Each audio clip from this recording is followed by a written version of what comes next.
नहमदुहु व नसल्ली अला रसूलिहिल करीम अम्मा बाद। गुज़श्ता कई नशिस्तों से शब बरात के हवाले से हमारी गुफ्तगू चल रही थी।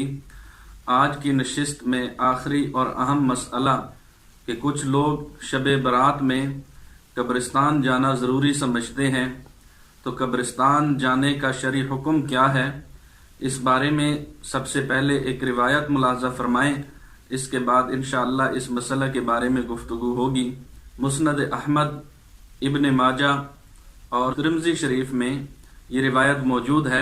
जनाब अम्मी आयशा सिद्दीक़ा रज़ी अल्लाह ताला अन्हा रिवायत करती हैं कि मैंने एक रात रसूल अकरम सल्लल्लाहु अलैहि वसल्लम को बिस्तर पर गैब पाया, तो मैं इमामुल अंबिया सल्लल्लाहु अलैहि वसल्लम के पीछे निकली। इतने में इमामुल अंबिया सल्लल्लाहु अलैहि वसल्लम वापस आ गए और फरमाने लगे, ऐ आयशा, क्या आपको इस बात का खौफ है कि मैं आप पर जुल्म करता हूँ? अम्मी आयशा सिद्दीक़ा रज़ी अल्लाह ताला अन्हा ने फरमाया, अल्लाह के नबी सल्लल्लाहु अलैहि वसल्लम, मेरा गुमान ये था कि आप किसी दूसरी ज़ौजा के पास तशरीफ़ ले गए होंगे। तो इमामुल अंबिया सल्लल्लाहु अलैहि वसल्लम ने फरमाया, आज शाबान की 15वीं रात है और इस रात में अल्लाह करीम आसमान दुनिया पर तशरीफ़ लाते हैं और कबीला बनु कल्ब की बकरियों के बालों की तादाद के बराबर मुसलमानों की मग़फ़िरत फरमाते हैं। तो इस रिवायत से मालूम हुआ कि इमामुल अंबिया सल्लल्लाहु अलैहि वसल्लम शब बरात में जन्नतुल बकी के कब्रिस्तान में तशरीफ़ ले गए।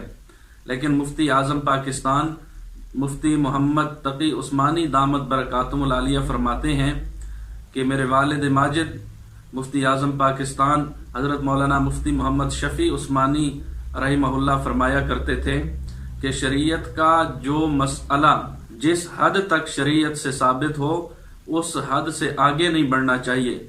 चुनाचे मुफ्ती शफ़ी साहिब रहमहुल्लाह फरमाते थे कि अल्लाह के नबी सल्लल्लाहु अलैहि वसल्लम का पूरी जिंदगी में सिर्फ एक मरतबा 15वीं शाबान की शब को कब्रिस्तान जाना साबित है। तो अगर कोई बंदा पूरी जिंदगी में एक मरतबा कब्रिस्तान चला जाएगा तो ये उसका एक मरतबा चला जाना काफी होगा। हर साल कब्रिस्तान में जाना ये दीन में अपनी तरफ से इजाफा शुमार होगा। तो इसलिए अगर कोई बंदा जिंदगी में एक मरतबा या चलो कभी कभार कब्रिस्तान चला जाए तो उसमें कोई हर्ज नहीं है, लेकिन इस बात का ख्याल रखना चाहिए कि हर साल शाबान की 15वीं तारीख को इसका एहतमाम नहीं करना चाहिए। दूसरी बात, अगर कब्रिस्तान जाना हो तो अल्लाह के नबी सल्लल्लाहु अलैहि वसल्लम किसी को साथ लेकर इज्तिमाई सूरत में नहीं गए, बल्कि इनफिरादी सूरत में गए हैं।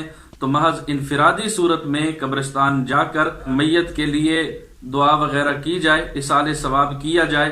टोलियों की शक्ल में, इज्तिमाई शक्ल में कब्रिस्तान जाना या हर 15वीं शाबान की शब को कब्रिस्तान जाना, ये अल्लाह के नबी सल्लल्लाहु अलैहि वसल्लम से साबित नहीं। ये फिर अपनी तरफ से दीन में इजाफा होगा। आप खुद मुफ्ती आज़म पाकिस्तान हजरत मौलाना मुफ्ती मोहम्मद तकी उस्मानी दामत बरकातुहुम का ये क्लिप समाअत फरमाएं। शब बरात से मुताल्लिक़ ये है कि 15 शाबान कब्रिस्तान जाने का मामला कि लोग शब बरात में कब्रिस्तान के अंदर जाने का भी बड़ा एहतमाम करते हैं। बाज़ औक़ात सूरत हाल यह है कि एक रिवायत में है कि रसूल करीम सल्लल्लाहु अलैहि वसल्लम इस रात में बकी तशरीफ ले गए। वो रिवायत भी अगरचे सनदन कमज़ोर है, लेकिन बहरहाल एक रिवायत में है। अगर उसको मान लें तो भी मेरे वालिद माजिद क़द्दसल्लाहु तआला सिर्रहु फरमाते हैं कि नबी करीम सल्लल्लाहु अलैहि वसल्लम से जो बात जिस दर्जे में साबित है उस दर्जे ही पे उसको रखना जरूरी है। सारी जिंदगी में एक वाकया कि शब बरात में आप कब्रिस्तान तशरीफ लें, सारी जिंदगी में एक मरतबा ये वाकया बयान हुआ। तो मेरे वालिद माजिद पहले फरमाया करते थे, लिहाजा इसको कोई सुन्नत मुस्तमिर्रा नहीं करार देना चाहिए, बल्कि कभी चले गए कभी नहीं भी गए। कभी अगर इस ख्याल से चले गए कि चूंकि रसूल करीम सल्लल्लाहु अलैहि वसल्लम जिंदगी में एक मरतबा तशरीफ ले गए थे तो लाओ भाई हम भी चले जाएं, तो इसमें भी कोई हरज नहीं। लेकिन उसको ऐसा लाजमी बना लेना कि शब बरात जब आएगी तो जरूर कब्रिस्तान जाएंगे, ये बात जो है वो दुरुस्त नहीं, ये दुरुस्त नहीं।